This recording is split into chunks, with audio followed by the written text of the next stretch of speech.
Bonsoir à tous, bienvenue sur TV3 Val-de-Loire. Les titres de ce 2 septembre. Ils auront bien lieu le 18 septembre prochain. Le marathon et les 10 et 20 km de Tours se dérouleront normalement. La préfecture a donné son feu vert. Le comité d'organisation est parvenu à trouver le nombre nécessaire de bénévoles pour sécuriser le parcours. Sommet européen à Chambord, Stéphane Le Foll, le ministre de l'Agriculture, conviait aujourd'hui ses homologues européens. Au menu, la politique agricole commune 2020-2025. Plusieurs centaines d'agriculteurs se sont mobilisés à l'appel de la coordination rurale et de la Confédération paysanne tôt ce matin.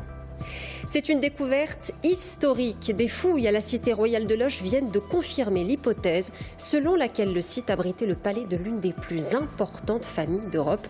On vous en dit plus dans un instant. C'est une bonne nouvelle pour les 18 000 inscrits. Le marathon et les 10 et 20 km de Tours auront bien lieu dimanche 18 septembre. Après avoir lancé un appel aux bénévoles, le comité d'organisation a finalement obtenu le nombre de volontaires nécessaires pour sécuriser le parcours. Bastien Mathieu. Cette fois-ci, c'est bon. Le marathon Touraine-Loire-Vallée, les 10 et 20 km de Tours auront bien lieu le 18 septembre prochain.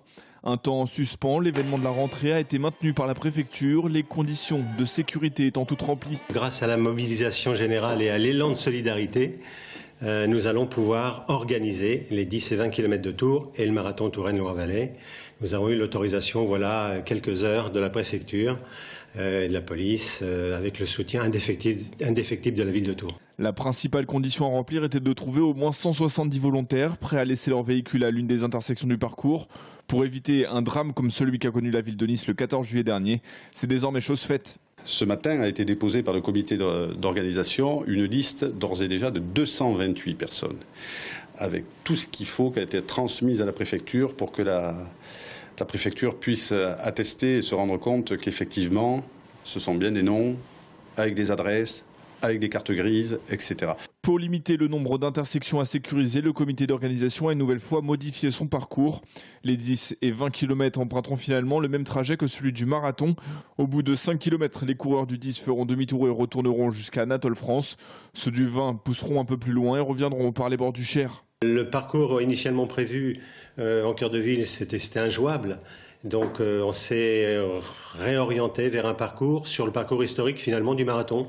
On aurait peut-être dû y penser plus tôt. La solution est désormais toute trouvée et plus rien ne semble pouvoir empêcher le bon déroulement de la 34e édition de cet événement incontournable. Rendez-vous maintenant le 18 septembre prochain. 25 ministres européens de l'agriculture réunis à Chambord à l'invitation de leur homologue français Stéphane Le Foll.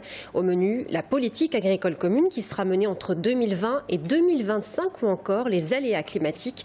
Dès 8 h ce matin, plusieurs centaines d'agriculteurs étaient mobilisés à l'initiative de la coordination rurale et de la Confédération paysanne. Ils réclament des solutions d'urgence. Il faut dire que la crise agricole est préoccupante. Depuis 1992, la France compte moitié moins d'agriculteurs. Amanda Breur-Rivera. La voie d'accès au château de Chambord est fermée le temps de la venue des ministres européens. Et c'est à quelques mètres de là que plus de 300 agriculteurs, essentiellement venus de la région centre, se sont réunis sur invitation de la coordination rurale. Les aléas climatiques à répétition auxquels s'ajoutent des prix trop bas poussent le deuxième syndicat agricole à demander d'urgence un plan Marshall pour sauver les paysans en détresse.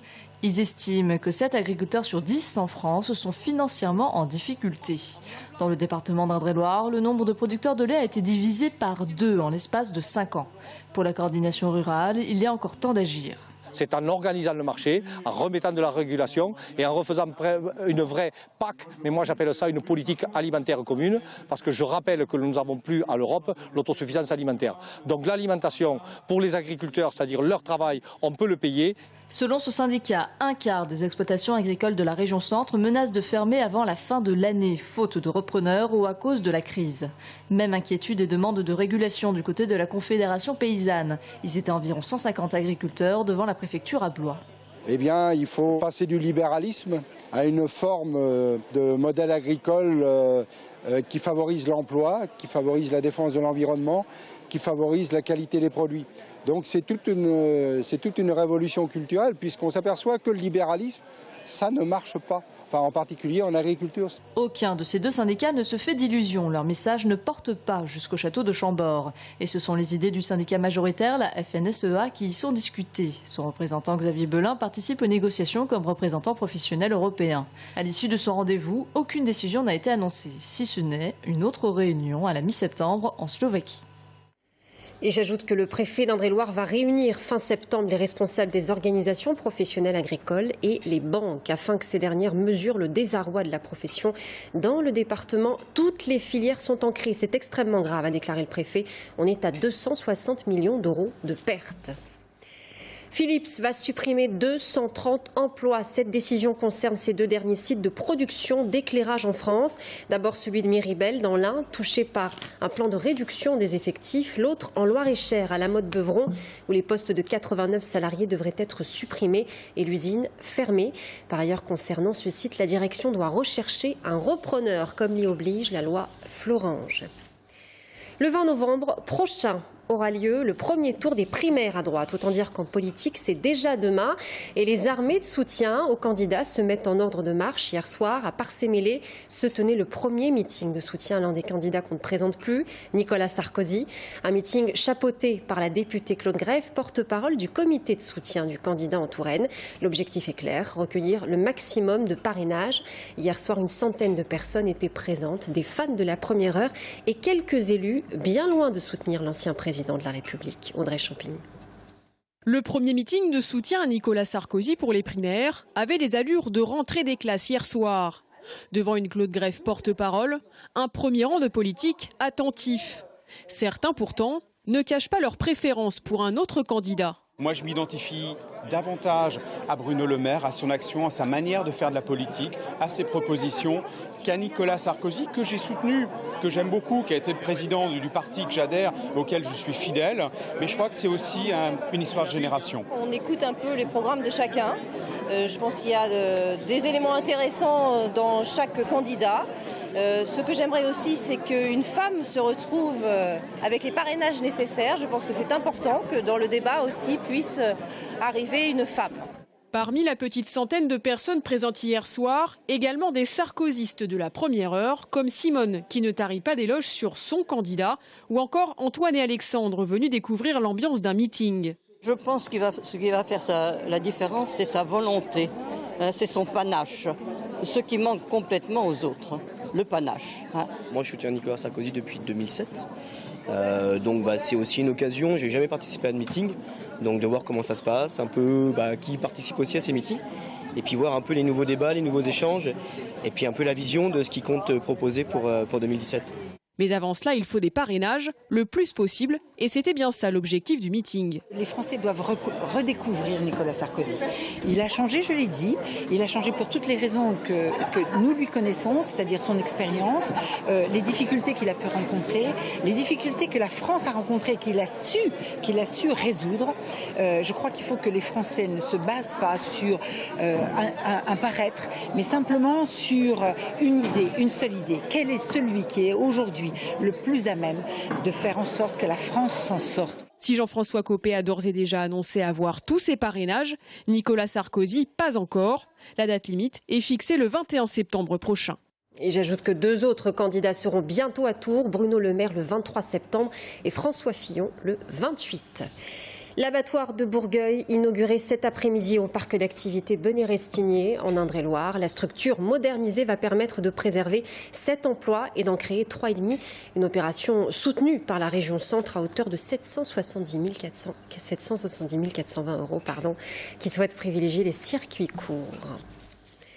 Découverte historique à la cité royale de Loches. Des fouilles viennent de confirmer l'hypothèse selon laquelle le site abritait le palais de l'une des plus importantes familles d'Europe. Il s'agit des comtes d'Anjou, présents à Loches à l'époque romane vers le 11e, 12e siècle. Ces recherches ont permis de découvrir également une salle d'apparat d'environ 500 mètres carrés. Un aménagement, vous allez comprendre, qui renseigne sur l'attachement de cette famille à Loches. Visite guidée par Anaïs Michaud. Dès le 19e siècle, un chercheur suppose qu'il y avait à l'époque romane sur le site de la cité royale de Loches un des palais des comtes d'Anjou. En 2013, des fouilles sont entreprises dans les jardins du château. La raison pour laquelle on a fait les fouilles ici, c'est le mur qu'on voit ici, qui est un mur qui a tout de médiéval, pour une bonne partie, et notamment des fenêtres bouchées plein cintre qui nous montrent l'ancienneté de ce pan de mur. Au pied de ce mur de 11 mètres de haut, les vestiges d'une salle d'apparat aux dimensions impressionnantes. À l'issue de nos fouilles, on redécouvre un des murs du bâtiment. Ce mur, il continue donc sur une distance indéterminée pour l'instant dans le parc des logis, mais qu'on peut estimer à probablement une trentaine de mètres de long. Et on voit que cette interruption dans ce mur, elle porte ce qu'on appelle des feuillures, les supports des battants, des portes en bois qui venaient boucher ce portail. Alors que les premiers sondages laissaient penser que la salle découverte faisait quelques 200 mètres carrés, on estime aujourd'hui qu'elle en mesurerait plus du double. Une surface à la mesure de ses occupants, puisque les comtes d'Anjou comptaient parmi les familles princières les plus puissantes d'Europe. C'est une salle qui est proche, voire un tout petit peu plus grande que la salle de leur capitale à Angers. C'est aussi une salle qui est un peu plus grande que la grande salle seigneuriale qu'ils se bâtissent au château de Tours. Et évidemment, bâtir un programme monumental de cette ampleur sur leurs frontières permettait d'impressionner leurs voisins. La grande salle était probablement à l'étage. C'est là que les comtes d'Anjou recevaient la cour et rendaient la justice. Une découverte sur laquelle le conseil départemental souhaite s'appuyer pour mettre en lumière l'importance de Loches dans l'histoire. L'avantage pour nous, c'est de s'appuyer sur des données qui sont maintenant fiables sur le plan de l'histoire et de l'archéologie pour ensuite les donner à comprendre et à voir au public. Dès 2018, des reconstitutions en 3D permettront de comprendre en un coup d'œil l'organisation du site à travers les époques. D'ici là, les fouilles sont accessibles au public à l'occasion de visites commentées tous les jours. Lors des Journées du patrimoine, le 17 et 18 septembre, vous pourrez même les découvrir gratuitement. Dans 48 heures se tiendra la grande braderie de Tours et vous le savez, un important dispositif de sécurité est mobilisé à cette occasion. Un événement qui coûte à la ville cette année 45 000 € contre 150 000 habituellement. Pour pénétrer dans l'enceinte, le public devra passer par l'un des 43 points de contrôle. Police municipale, agents de sécurité privés assermentés se tiendront prêts pour cet événement qui rassemble, je vous le rappelle, des dizaines de milliers de personnes.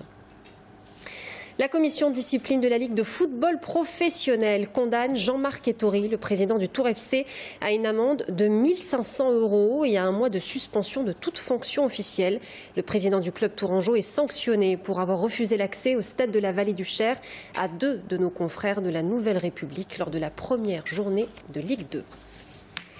À suivre, quel avenir pour l'aéroport de Tours suite à l'annonce en fin de semaine dernière du prochain retrait du gestionnaire privé de la plateforme tourangelle SNC-Lavalin. Les opposants de l'aéroport demandent à nouveau l'ouverture d'un débat au président de Tours Plus, Philippe Briand. Emmanuel Denis, conseiller communautaire Europe Écologie Les Verts, s'interroge sur les conditions de financement de l'aéroport, mais principalement sur l'opportunité d'une desserte aérienne. A tout de suite.